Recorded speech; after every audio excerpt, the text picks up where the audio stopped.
I'm Amber. Welcome back to my channel. I finally did it. I finally watched the second Spider-Verse movie. And no, I have not watched the first one yet, but that is definitely next on the list. I just had to watch the second one because I wanted to make this review. And I know enough about the first one to have watched it. That being said, let's get into this. There was a lot going on. When it has to do with the multiverse, it can get very confusing for me. And so I try to follow along as best I can, and that's a huge component of my favorite superheroes universe, Spider-Man. There being multiple Spider-Mans in multiple different universes, and it drives me crazy, but it's also lots of fun. So this kind of is more Gwen's story than it is Miles. I mean, it's equally both. Miles is like trying to figure out his future, trying to figure out how to be Spider-Man and also be a son, and figuring out stuff with his family and figuring out more about himself, which is good. And then Gwen is kind of just dealing with the fact that she doesn't have her friends anymore, and she had to say goodbye to them, and nobody knows her secret. She can't really talk to her friends about this, and she's kind of feeling the loss of her best friend Peter when he died, and Peter ended up being the lizard in that world, and I was just like, what? And so when I saw him drinking the serum, I was like, you going goblin on me? But no. And then he knew it was Gwen all along, which makes it even worse. And then Gwen just cries over his dead body, and we are reminded of every Spider-Man movie we have ever seen, which brings us to kind of the whole plot of the movie, which is the canon, which I don't know why it's called the canon. I mean, I know why it's called the canon, but it's a little bit funny because we say the canon when we mean that it's something that is supposed to happen. It goes along with the original, and they're all part of the same thing, and so thus all the Uncle Bens, they end up dying. Gwen Stacy's falling in love with Peter doesn't go well. He ends up choosing his version of MJ, or in some worlds he does choose Gwen Stacy, but that's very rare.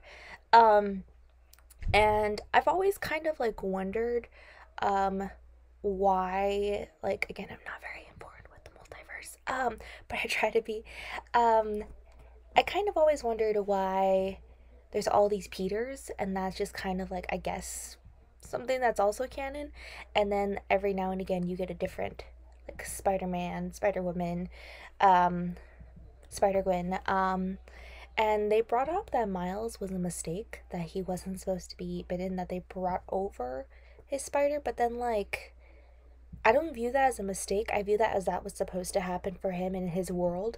Maybe that's why he's so different and more powerful in a little bit of ways, a lot of ways, than the other Spider-Mans. But if that's the case, why isn't, like, Gwen a mistake? Why, like, is it just because of the spider? Like, what causes that variation? And is it just kind of like it just didn't happen that way? But it's supposed to be usually the Peter Parkers. So I don't know. But very sad for them to tell Miles that he is a mistake. Miguel, shame on you. I like that we had a lot of Spider-Mans from my childhood, from the cartoons, they come out, and then we also had, like, Toby, and then Andrew, who I have mixed feelings about, let's just say, showed up, and, like, I'm just like, oh my goodness. And they mentioned Doctor Strange, and then they mentioned, like, our Peter, which I'm always very confused about our Peter, because I'm like, is our Peter not like the original Peter? Because his MJ is not MJ. So then Toby's the original Peter, but then why didn't Toby join the Avengers? Like, I thought it was like the original Peter, like, did all that stuff, and then, like, the multiverse Peters kind of did their own things. So I don't know, but they're still doing fireworks here. Like, 4th of July was okay. So I don't know, but just seeing them, seeing like little aspects of my childhood, and them kind of making and poking fun of them in like a very funny way is very nice. Seeing some of the Spider-Mans be very short compared to other Spider-Mans was kind of hilarious. Seeing all like the weird animal ones was also kind of funny. This movie I think was a lot more funny and punny, like in ways like where it tried too hard in the beginning. I didn't start actually laughing until like midway, where it kind of just like eased up and we were like coincidentally in like the spider headquarters. Like then like it kind of felt like it made sense there, whereas we were just like kind of trying too hard in the beginning. Peter and his baby is just kind of there for comedic effect, and I'm like, okay, it is what it is. But I'm happy we have a little Mayday. And I was happy to see MJ, and that was really nice. Gwen, I think, is, like I said, figuring out stuff, dealing with her dad now, finding out that she is Spider Woman, they call her, but Spider Gwen. I don't know how they call her Spider Gwen. Wouldn't that like reveal her identity? Said, I only know so much. I know more about Gwen, Spider Gwen, and Miles than I know about pretty much everybody else, because there's a lot. And then I'm slowly learning more about like Silk and Spider Woman, but like these are more like I don't want to say the OGs, but like the more forefront spider characters. And then there's just a whole bunch of other ones. But I did like the first one more based on what I've heard, and I do think I'm gonna like it more compared to it, just because I think that there is better dynamic between the characters. In this one, you know, everyone's kind of figuring themselves out again. But like in this new way that's kind of infuriating, because it's like you know better, but at the same time we're going against the greater good. So basically going back to the whole idea of the canon, like Gwen gets roped up into this whole like spider society where they like try to fix stuff that got like messed up, because apparently Miles and their team in the first movie messed up the timeline, messed up the multiverse, the Spider-Verse. But Doctor Strange also messed up, so they kind of bring up that Peter. And then there's stuff like Wanda going on, and there's stuff with like the Loki things going on. So I don't know, everybody's messing up the multiverse. And they're just like trying to fix, I guess, their Spider-Verse section of it. And so she gets roped up into this, and she finds out like Miles was not supposed to be bitten, but he was. And then the whole like canon of like every Uncle Ben is probably gonna die, most likely. And then there's also another one, and they kind of bring up like a comic, which is really interesting because there's a lot of like comic snippets. And I don't know how much they did this in the first one. It was really cool when like I was watching it, and like it had like the little like I don't know what they're called, like comic subtitles. And that was really cool. But then like when they were showing like the Spider-Verse, they were showing like comic pieces too. And there's a captain who saves a child, and apparently that's in one of the original comics. So that's one of the original worlds and the original canons, and it's supposed to keep happening.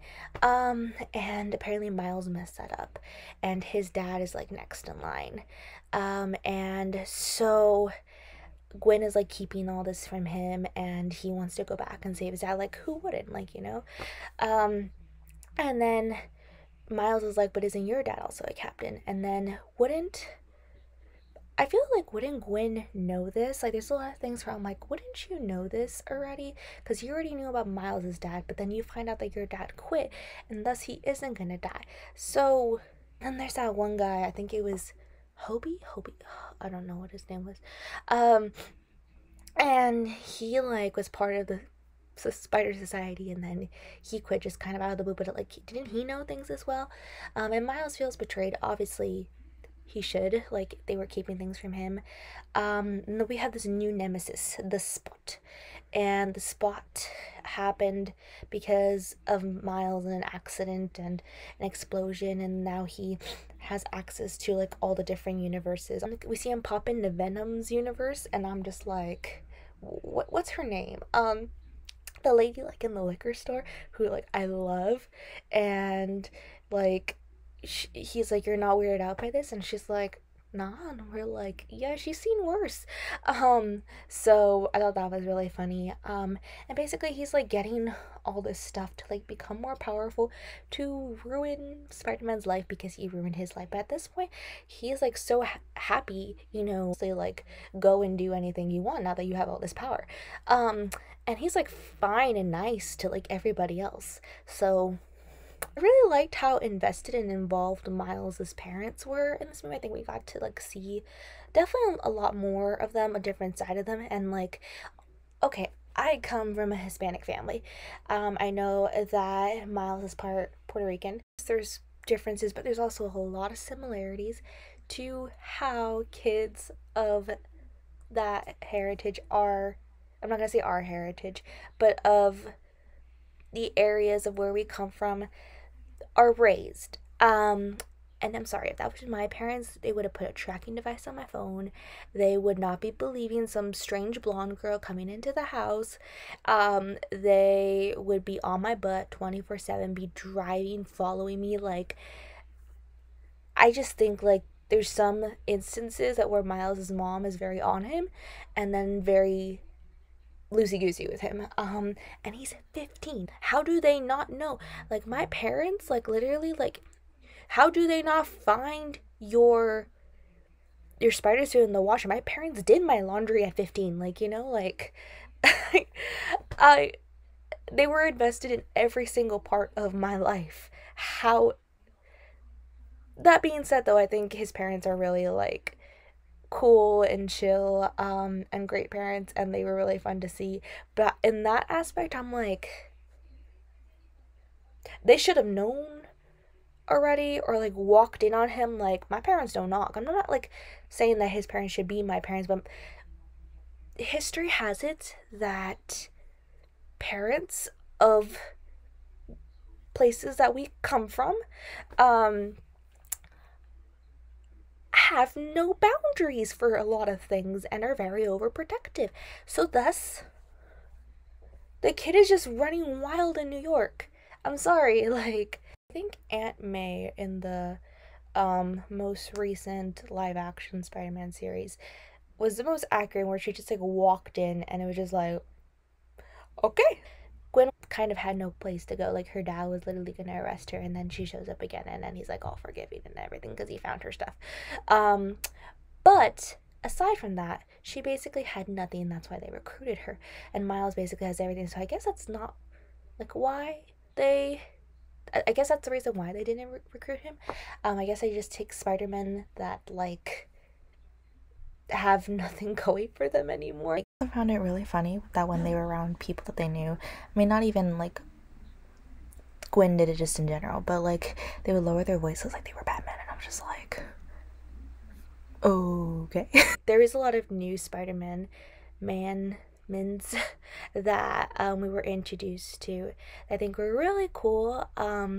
And I don't remember all their names, but that one where it's like they saved like his girlfriend's dad, and that messed up the timeline. Like, Gwen went back and probably convinced him, like, hey, you know, Miles, that dude that kind of like just showed up, but he also saved like your girlfriend's dad, and is going to potentially be the destruction of your universe. Like, hey, yeah, he is going to have his dad killed, and they're like all trying to capture him and prevent him from saving his father. Like, what? You want to help out and stop him, and then possibly continuously rip the fabric of time, which is a big deal, but at the same time, like, I feel like we could get around this somehow because it's Marvel.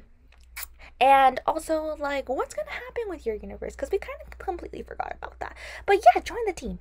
And they like want to prevent Miles from going home, and then they end up there anyway, and it's just like, so why were we like, just let him go home, and then we stop him when he goes home, like, and then like Spot took like forever to get back to Miles's world where he's from, and then because Miles got bit by a spider from another universe, he ended up going to that one. And in this universe, he finally comes out to his parents that he is Spider-Man. Well, technically his mom, but he's in the wrong universe. And then we realize that because Gwen is in his universe, and then his uncle's still alive in this universe. His dad is dead.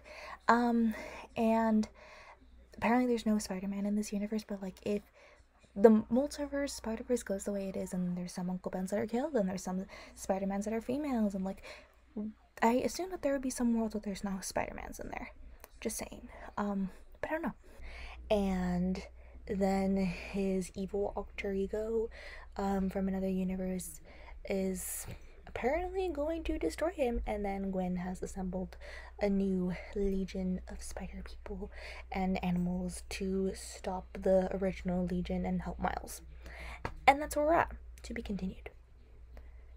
And yeah, and I was upset that there's no post-credit scene because it's a Marvel movie, but then it's also like I wasn't sure how much like these movies were going to be accurate to the universe, and then now clearly they are because everything is canon. And yeah, here we are. So all in all, would recommend. Substantial second movie. But have feelings about it. So that's it for today's video. Thanks so much for stopping by, and I'll see y'all real soon. Bye!